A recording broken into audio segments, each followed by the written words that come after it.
All right, Jesse on Fire, welcome back to the channel. Now, I'm going to talk about the Cannonier and Kelvin Gastelum fight, and I'm going to talk about what Jared Cannonier said after the fight, immediately after the fight. He said that they asked him about strategy, and he said, I'm not going to be able to implement correct strategy because I'm broke. He said that right after, as the number three middleweight in the world, he just won his fight, meaning that he's going to get his base pay and his win bonus, maybe even fight of the night, and he thinks that he still needs to fight because he's broke.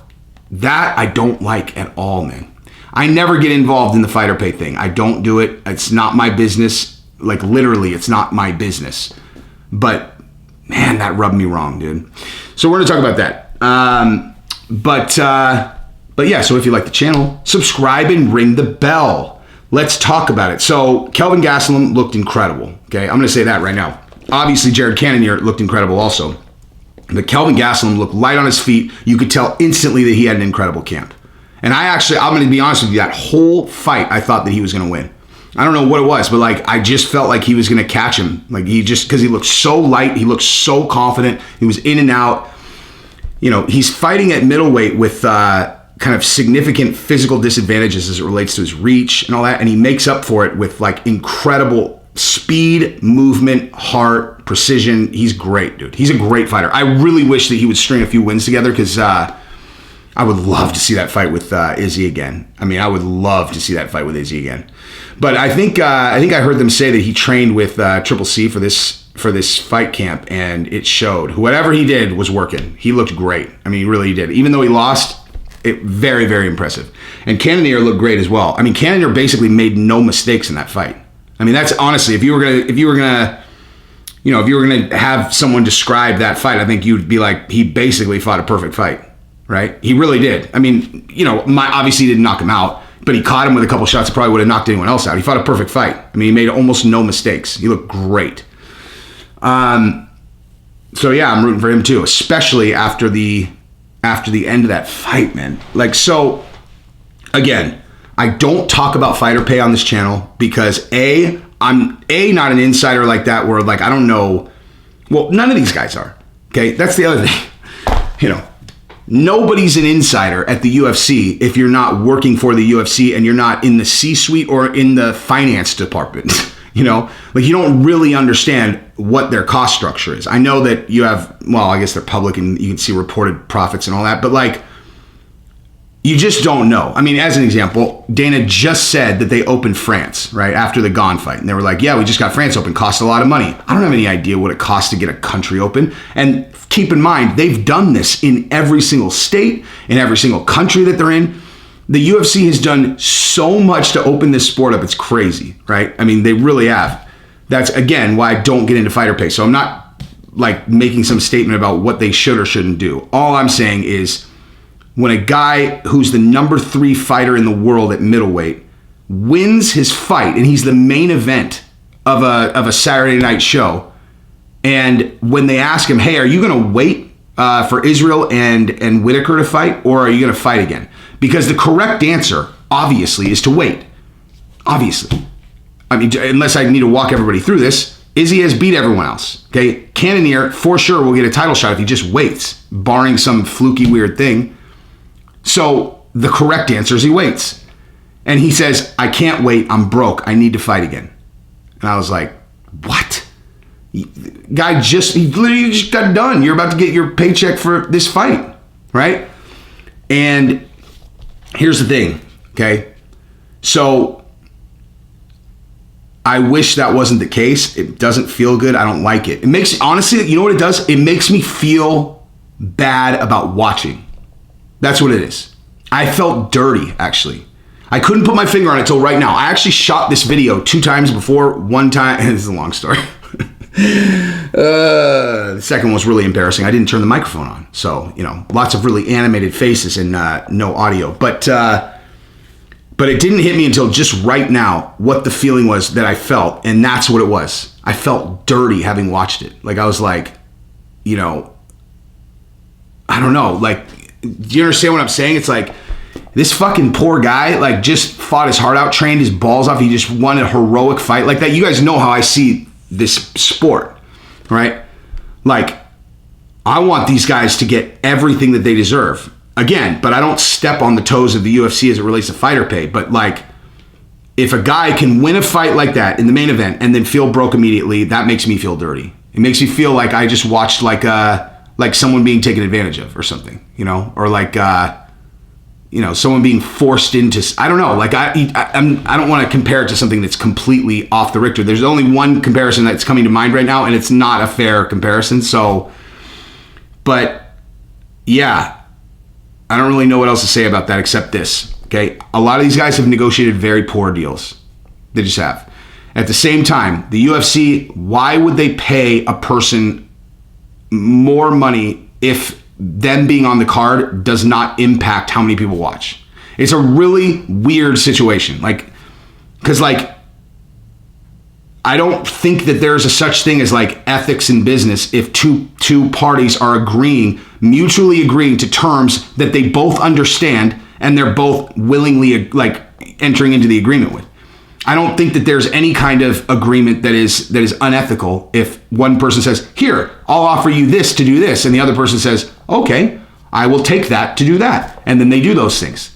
Like I don't think that there's anything unethical about any of that. You could offer, like if I'm like, "Hey, I'll give you $1 to build me a house," and some guy's like, "All right, I'll do it."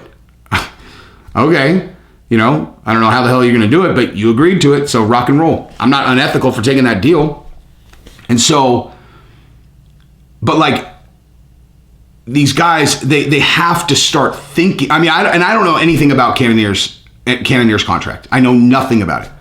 But these guys have to start thinking like about this better, like don't get into a 9-fight contract. Okay. Like this is the thing. If you just start thinking like the UFC, like just think like a person or an organization, what's going to be best for them. Okay. So like as an example, they're going to offer you the least amount of money they think that you'll sign for with the most amount of fights on your deal. You can't go into the UFC feeling like they're doing you a favor. They're not doing you a fucking favor, okay? I get it. You come off Contender or any of that thing and you're like, "Oh my God, I made it to the big time." Immediately, the second that you're actually getting into the big leagues, you need to fucking forget about Dana White is, like whatever. And you need to like negotiate. You are now an independent contractor negotiating with an organization that is looking to pay you the absolute bare minimum that they can. And that's fine. If you're just getting on the scene, you're not really in a position to like, to negotiate. So candidly, I don't even know what the hell I'm talking about. They might not even offer you I mean, honestly, like, I don't even know what I'm talking about. They're like, all right, here's 7-fight deal at $50,000 per. You're like, what? I don't want to, what if I win my first 4 fights and then I'm in a title and I'm making $50,000? They're like, "Oh, okay, well, we'll just go with someone else then. Because you don't have any value for us yet." So, but, look, I don't have any answers there. I just need to make clear, like it's not advantageous for you to get locked into a super enormously long contract because you're locked in. You agreed to it. Like I said, you agreed to it. Like you agreed to it. That's not the UFC fucking you over. You agreed to it, So like, it is what it is. But, that's what I would be telling people is push for shorter, less fights on the deal so you can at least like renegotiate if you become the number 3 fighter in the world at middleweight and you're headlining a show, But the other thing I was going to say is just like, if you think that fighting in the UFC is like this super glamorous gig, I don't think that, and I imagine most people do, honestly. If I was going to, like, I don't, but I bet you that most people do. And it's not. It's really not. Like, it's genuinely not. You have the one thing that is the show itself where you walk out, boom, boom, boom, people, all that. But like the actual lifestyle, okay? Let's just talk about the money for 95% of fighters in the UFC, okay? So Cyril Gahn just made $350,000 for the title fight. He was just open with it. He's like, "Yeah, I made $350,000. I paid my agent, I paid my trainer, and then after tax, I made $180,000. That sounds like a lot of money, right? $180,000 all at once. Boom, a lot of dough. Okay. Well, he doesn't have a job, right? He doesn't have a job. That's all his money, right?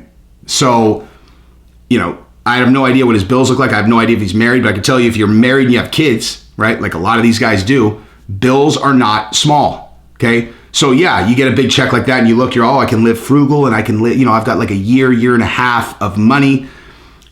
Have you ever had a big bulk of money and you had no new money coming in? I don't care how big it is. It is really stressful. Like, it's incredibly stressful. Even no matter what the number is, if you have nothing new coming in and you're spending it every month, it's super stressful. Now think about a fighter that's like a regular run-of-the-mill fighter, like that's not Cyril Gahn, that makes, I don't know, let's even go on the high side, that makes 80 grand a fight, right?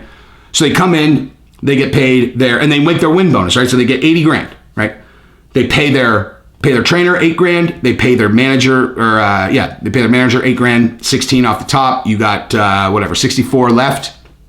Pay your taxes. Come out with about 40 grand, and at that point, you have no more money coming in. 40 grand, okay? 40 grand. That's not very much money, dude. Okay, if you have nothing else coming in, you're just watching it dwindle, and all you train, you come home, and your wife's like trying to be cool, but she's stressed out because she just wants stability. She doesn't want you, she doesn't want to like push you off your dream. She's behind you, but she's stressing out. Kids have school, and she's like, hey, so, when's your next fight? She doesn't want to push you. She doesn't want to make you anxious, but like, she is stressed out because she's watching the money dwindle, and the only thing that's going to change that is if you get another fight. What if you get injured? Guy gets injured, he's out for a fucking year. Like, it's a hard life, dude. It's a hard life. And that's not the UFC's fault, for the record. That's not my point at all. That is not my point. I'm saying these guys that make it fucking earn it. They fucking earn it. And everybody needs to always remember that. They're like, when these guys hit big, these guys really hit big, and you start feeling like, oh, fuck this rich guy. Fuck him. No. Fuck you if you really think that. Okay, every one of these guys has rolled the dice in a way that most of you don't understand. Okay, like, it is much easier to just have some cushy job. I mean, everybody fucking hates their job, but you know what I mean? Like, it's easier. Like, if someone gave me the opportunity, they're like, here, we'll give you $500,000 in, lump sum money, or a gig that you can tolerate for 200 grand a year. I would take the 200 grand a year job for sure. I mean, unless I was working on whatever. I'm assuming that I wasn't an entrepreneur. Well, you don't understand what I'm saying. Like, the stability is in the knowing that the money is coming in. So, yeah, it's a fucking hard life is my point. And I don't like that Jared Cannonier doesn't get to do the correct strategic thing to do, which is to sit out. That seems fucked up to me, because the title shot is the answer to all of his problems. So he's broke, right? So if he waits and he gets the title shot with Izzy and he wins, guess what happens in the next fight? Pay-per-view points, millions of dollars, not broke, like really not fucking broke. And so he has to do the wrong strategic thing because he doesn't have enough money right after he won this fight. I don't know. I don't like it. It made me feel dirty. Like I said, dirty. But anyway, if you like the content, subscribe and ring the bell. Tell your friends. Peace.